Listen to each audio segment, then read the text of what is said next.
voilà, c'est lundi. Bon début de semaine à vous et bienvenue à cette grande édition du journal sur Social Télévision. Les yeux du monde sont tournés en Azerbaïdjan où se déroule la COP29. La République démocratique du Congo est représentée par Judith Tuluka Suminwa, première ministre, chef du gouvernement. Pas de repos pour le vice-gouverneur de Kinshasa, Edi Yelimolongui. Même la nuit, il est sur terrain pour s'assurer des travaux d'assainissement de la ville de Kinshasa. C'est le cas sur l'avenue Poids-Lourd et le boulevard Triomphal. Bienvenue dans ce journal. Je l'ai dit dans mon sommaire, la 29e conférence annuelle des Nations Unies sur les changements climatiques se dérouleront en Azerbaïdjan. C'est la première ministre Judith Tuluka Suminwa qui représente la République démocratique du Congo à ses assises de la COP 29. La première ministre Judith Suminwa Tuluka est arrivée ce lundi 11 novembre 2024 à Bakou, capitale de l'Azerbaïdjan, pour participer à la 29e conférence annuelle des Nations Unies sur les changements climatiques. L'avion de la chef du gouvernement congolais s'est posé sur le sol bakinois vers 15h50 et à sa descente d'avion, elle a été accueillie par Farid Gaïbov, ministre de la Jeunesse et des Sports de la République d'Azerbaïdjan, Evbazaïba Massoudi, ministre de l'Environnement de la RDC et Ivan Vangungimbi, ambassadeur extraordinaire et plénipotentiaire de la République démocratique du Congo près la Fédération de Russie, l'Azerbaïdjan et la Géorgie. La première ministre représente le chef de l'État Félix-Antoine Tshisekedi à cet événement mondial qui vise à stimuler l'action internationale pour limiter le changement climatique et à engager la transition énergétique, selon un communiqué des Nations Unies. À ce sommet, Judith Suminwa Tuluka va porter haut la voix de la RDC, unanimement reconnue comme le deuxième poumon climatique du monde. Dans son agenda, des échanges de grande importance sont prévus, entre autres avec Antonio Guterres, secrétaire général des Nations Unies, et d'autres dignitaires mondiaux. La République démocratique du Congo, avec son immense potentiel en réserve d'eau douce, en massif de forêts tropicales humides et en tourbières, apparaît comme un des pays solutions dans la préservation du climat et en matière de transition énergétique, grâce notamment à ses réserves des minéraux stratégiques nécessaires à cette mutation. Fluidité du trafic routier à Kinshasa, on en parle dans ce journal. Le vice-premier ministre, ministre des Transports, voies des communications et désenclavement, Jean-Pierre Bemba Gombo, a présidé la énième réunion d'évaluation.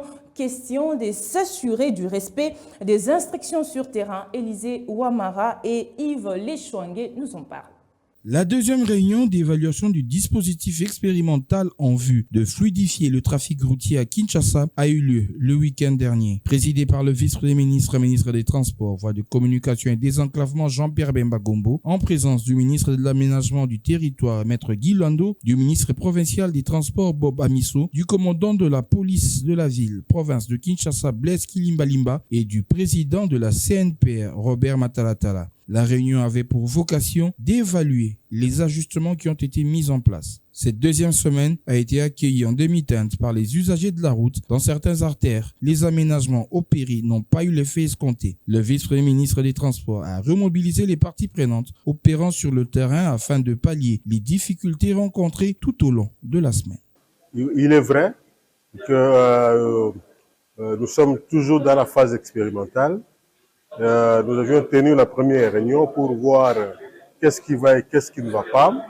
Il y avait certaines améliorations à faire au cours de la réunion passée. Maintenant, le VPM, au transport, son Excellence Jean-Pierre Bemba, a demandé aussi que nous fassions maintenant une deuxième évaluation pour que ça aille, parce qu'il a remarqué, même pas lui seulement, mais toute la population a remarqué que au cours de cette semaine, ici, il y avait un petit relâchement. Il fallait que tout le monde prenne conscience pour que nous soyons à même, nous soyons au niveau où nous étions quand nous avions commencé. Alors, il avait besoin des interventions de tout le monde. Autre chose dans ce journal, ouverture de la 10e session ordinaire de la commission spéciale mixte défense et sécurité à Kinshasa. C'est lundi en République démocratique du Congo. C'est le vice-premier ministre, ministre de l'Intérieur, Sécurité, Décentralisation et Affaires coutumières, Jacquemain Chabani, qui a ouvert cette session. Titi Bakomba. En présence de son homologue du Congo-Brazzaville et 3 gouverneurs des provinces de la République démocratique du Congo, les vice-premiers ministres, ministre de l'Intérieur, Sécurité, Décentralisation et Affaires coutumières, Jacquemain Chabani a ouvert ce lundi 11 novembre la 10e session ordinaire de la commission spéciale mixte défense et sécurité entre la RDC et la République du Congo. Pendant 3 jours, soit du 11 au 14 novembre, des experts de ces 2 pays vont non seulement évaluer les recommandations de la 9e session tenue en Gabé du 28 mai au 1er juin 2023, mais aussi analyser et échanger sur la sécurité le long de la frontière commune. Le cadre s'inscrit dans la vision des présidents de ces 2 pays entendés, Félix Tshisekedi et Denis Sassou Nguesso, va permettre et faciliter le maintien du dialogue très permanent de manière à éviter les malentendus qui sont à l'origine des tensions qui peuvent influer sur la sécurité des populations de ces 2 États. Au demeurant, je formule le vœu de voir cette session ordinaire de la Commission Défense et Sécurité entre nos 2 États se dérouler dans un climat d'amitié, de cordialité et de fraternité. À l'issue de ces travaux, les experts du Congo-Brazza et de la RDC vont également procéder à la préparation d'une feuille de route reprenant les résolutions prises par les patrons de sécurité et des territoriales de ces 2 pays avant l'adoption des résolutions et la signature des recommandations de cette 10e session de Kinshasa. Direction Hôtel de Ville de Kinshasa, le gouvernement provincial de Kinshasa ne ménage aucun effort pour rendre salubre la ville-province de Kinshasa. C'est dans ce cadre que le gouverneur Daniel Bumba a visité le samedi 9 novembre 2024 Kintoko, une structure de recyclage de bouteilles en plastique. Question de s'assurer de sa capacité à faire face au ramassage des déchets dans la ville-province de Kinshasa. Le gouverneur de la ville-province de Kinshasa a visité le samedi 9 novembre 2024 Kintoko, une usine de recyclage des bouteilles plastiques pour s'assurer de sa capacité à faire face à l'augmentation du ramassage de déchets planifié par l'hôtel de ville. Cette ambition annoncée par le gouverneur passe par une meilleure rémunération des ramasseurs qu'il identifie comme un des rouages importants dans l'économie circulaire avec l'extension souhaitée du recyclage à d'autres types de déchets pour tendre vers la fin de l'enfouissement recommandé par le président Félix Tshisekedi. Cette visite s'inscrit justement dans le cadre de la dynamique que nous sommes en train d'implémenter en termes de politique d'assainissement de la ville de Kinshasa. Nous voulons, de manière alignée à la vision du chef de l'État, faire en sorte que nous ne puissions plus enfouir les déchets, mais par contre mettre en place une dynamique de transformation des déchets. Kinshasa produit journellement autour de 12 000 tonnes de déchets. Alors si nous devons continuer à enfouir, on arrivera un moment où les Français ne vont plus répondre à cette activité. D'où il est important pour nous de commencer justement à transformer les déchets. Alors, ce qu'il faut que nous visitons aujourd'hui, c'est une ville que le chef de l'État a inaugurée il y a déjà 3 ans et qui s'exerce déjà dans les activités de transformation des déchets plastiques. Et alors, notre intention est justement de voir ensemble les mécanismes que nous pouvons être ensemble pour essayer de les accompagner parce que nous sommes en partenariat.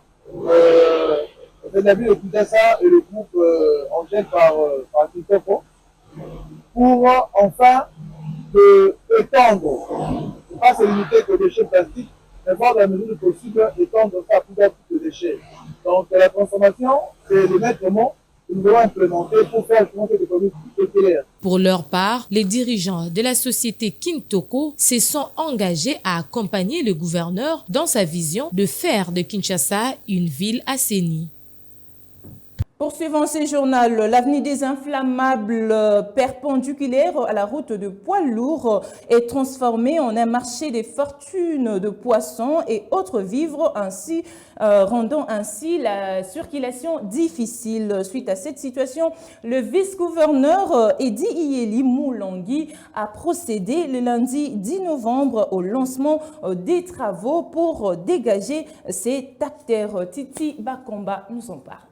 C'est depuis plus d'une dizaine d'années que l'avenue des Inflammables est transformée en un marché pérenne où se vendent à longueur de journée poissons, huile, boissons alcoolisées locales, haricots et autres qui dégagent une odeur nauséabonde avec des étalages ayant emprise sur la chaussée et les caniveaux. Face à ces spectacles désolants, le vice-gouverneur de la ville de Kinshasa, Edi Iyeli Moulangui, accompagné du ministre provincial de l'Environnement, Léon Moulumba, et la bourgmestre adjointe de Lagombe, Vincent Issamboy, sont descendus ce dimanche 10 novembre 2024 sur cette avenue. Des engins de l'hôtel de ville, tracteurs, véhicules d'évacuation ont été mis à profit pour dégager les étalages de fortune et dépôts de marchandises à ciel ouvert. L'État congolais, na mesure au bazui, parce que ça m'a cannabis, on m'a fait la fière, comme on va Dubaï, on Nigeria, comme on n'a pas baninga.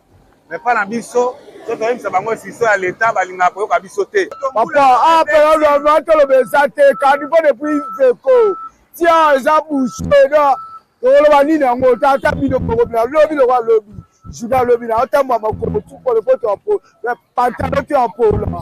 Là, ça me donne des flammes blancs dans le bon mobile. Papa, maman va te exalter.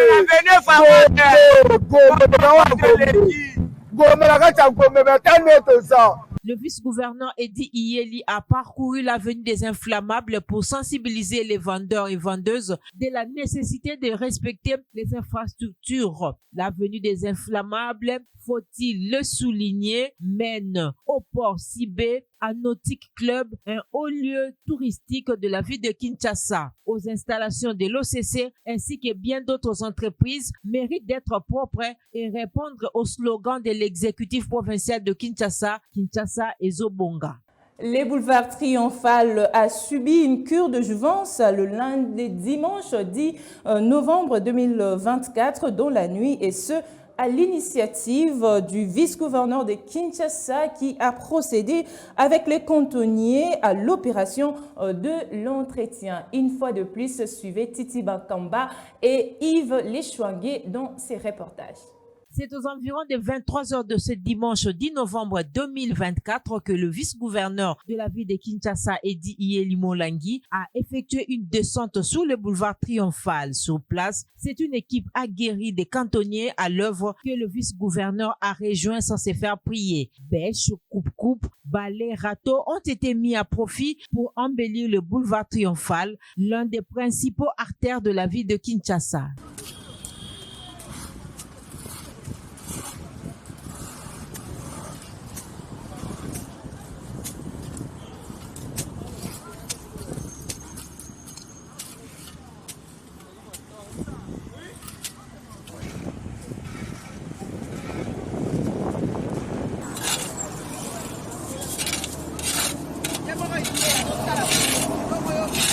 Après ces travaux d'assainissement, il s'en suivra l'étape de l'embellissement avec la pose de la chaux pour un éclat sur cette artère, une détermination et matérialisation du slogan Kinshasa Ezobonga, cher au duo Daniel Bumba et Edi Iyeli. Kinshasa Ezobonga n'est plus un slogan et beaucoup l'ont compris. À l'instar du député provincial Jared Pandou qui, avec l'accompagnement des amis de Patrick Mouyaya, a initié une brigade d'assainissement en vue de lutter contre l'insalubrité dans la commune de Bondalungwa et qui est sa base électorale. C'était le week-end dernier à Kinshasa.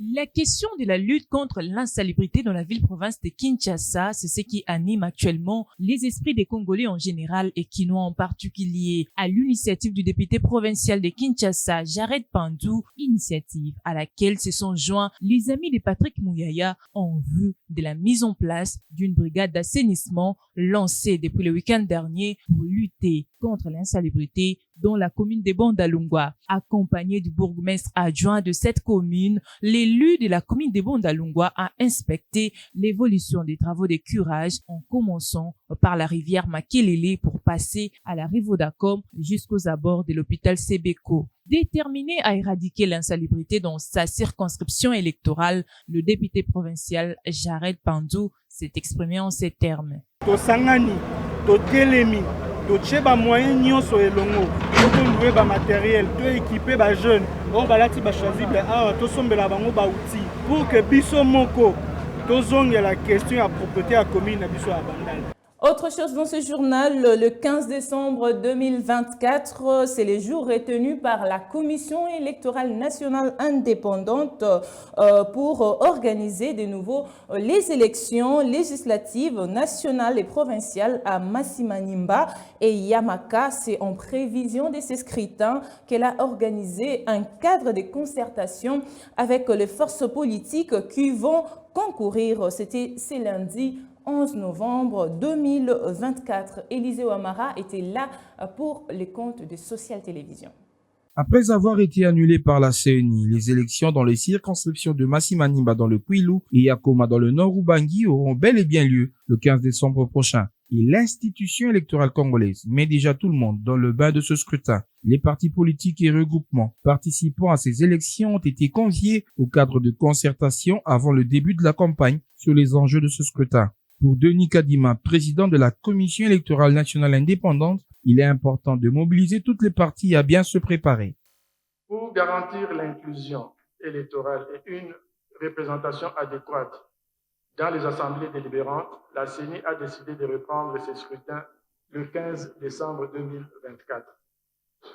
La tenue de ce cadre de concertation destiné aux partis et regroupements politiques engagés dans la compétition vise à impliquer activement toutes les parties prenantes dans ce processus. Dans les chefs-lieux des territoires concernés, nous organiserons également des réunions plus inclusives impliquant la société civile, les journalistes et les partis politiques. L'objectif est de parvenir à un consensus sur la nécessité d'éviter les pratiques qui ont conduit à l'annulation des élections du 20 décembre 2023 et de mobiliser toutes les parties pour sensibiliser la population à une participation pacifique et aux valeurs républicaines. Pour éviter de reproduire les erreurs du passé, les experts présents vous fourniront des informations essentielles sur les candidats en compétition le 15 décembre, la consultation de la liste électorale, l'obtention des duplicata de cartes d'électeurs et l'accréditation des témoins des partis et des observateurs et des journalistes, ainsi que d'autres aspects clés du processus en cours. De plus, en raison des abus constatés précédemment, la CENI invite tous les acteurs à respecter scrupuleusement les délais du calendrier pour les accréditations des témoins, des journalistes et des observateurs. Aucun prolongement de délai ne sera accordé.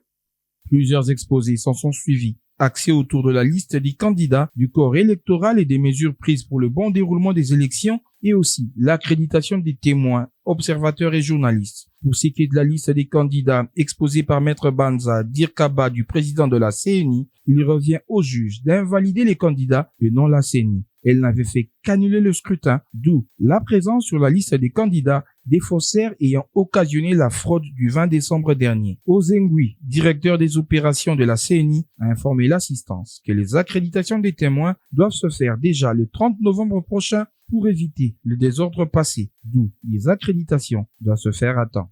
Changeons de chapitre, la 49e semaine de la situation épidémiologique du Mpox fait état des 3 décès et le début de la vaccination dans la zone de santé militaire Kokolo et la prison avec 79 vaccinés. Les points Titi Bakambo nous ont fait. Au courant de la 45e semaine de la complétude hebdomadaire des rapports journaliers des provinces et de 80,0%, à savoir 104 sur 130 rapports journaliers attendus. Il a été signalé pendant cette semaine 834 cas suspects, soit une complétude de 80% détectés avec un total de 80 cas. Il a été signalé pendant cette semaine 834 cas suspects, soit une complétude de 80% détectés avec un total de 81 cas confirmés contre 1017 cas suspects, soit une complétude de 76,3% et 45 cas confirmés pendant la 44e semaine. 3 décès ont été signalés parmi les cas suspects, ce qui ramène le taux de létalité de cas suspects à 0,36%. De la première semaine à la 45e semaine 2024, nous avons un total général de 42 912 cas suspects, dans lesquels 30 112 cas investigués, 19 677 cas prélevés pour 9 456 cas confirmés, avec un taux de décès suspect de 1132 cas, soit 2,64%. Et pour les recommandations du ministre a demandé qu'on puisse voir dans la prise en charge pour prendre en charge forcément les cas qui viennent avec Mpox, mais s'il y a des cas Mpox avec des comorbidités, ces comorbidités aussi doivent être prises en charge au niveau des centres de traitement Mpox. Et on a aussi insisté sur la décentralisation des laboratoires. Donc il faut qu'on réfléchisse pour mettre le laboratoire dans les provinces où il n'y en a pas, pour faciliter le diagnostic au niveau de ces provinces-là. Et il faudra aussi que nous puissions améliorer, donc augmenter le taux de testing dans ces provinces. Et aussi, il y a eu les questions de financement, où la recommandation était que finalement, tous les partenaires doivent être alignés. Signalons le début de vaccination dans la zone de santé militaire Kokolo et à la prison depuis le 7 novembre 2024 avec 79 vaccinés. Et pour boucler ce journal, la coopérative des agriculteurs du Congo lance un appel d'urgence aux autorités du pays face à la situation des crises en termes de fertilisants essentiels, notamment le fumier que traverse la région de Kimwenda, dont la commune de Mongafula, car la société Mino Congo qui en fournissait est en carence. Suivez son coordonnateur national, Dieudonné Moussoulou. La coopérative des agriculteurs du Congo, Coagrico, appelle d'urgence les autorités du pays à prendre des mesures nécessaires afin de venir en aide aux agriculteurs de Kimwenza dans la commune de Mongafula en produit de la fertilisation du sol communément appelée fiente ou fumier, car la société Mino Congo qui en fournissait est en carence. À défaut, plusieurs ménages seront plongés dans la crise et une grande baisse de la production de légumes, feuilles et fruits sera observée dans la ville-province de Kinshasa. C'est une annonce faite à Kinshasa le 8 octobre 2024 pour la coopérative, le coordonnateur national Dieudonné Moussoulou. Vous l'avez certainement compris, c'est la fin de cette grande édition du journal. Merci à vous de l'avoir suivi et restez-nous toujours fidèles. Au revoir.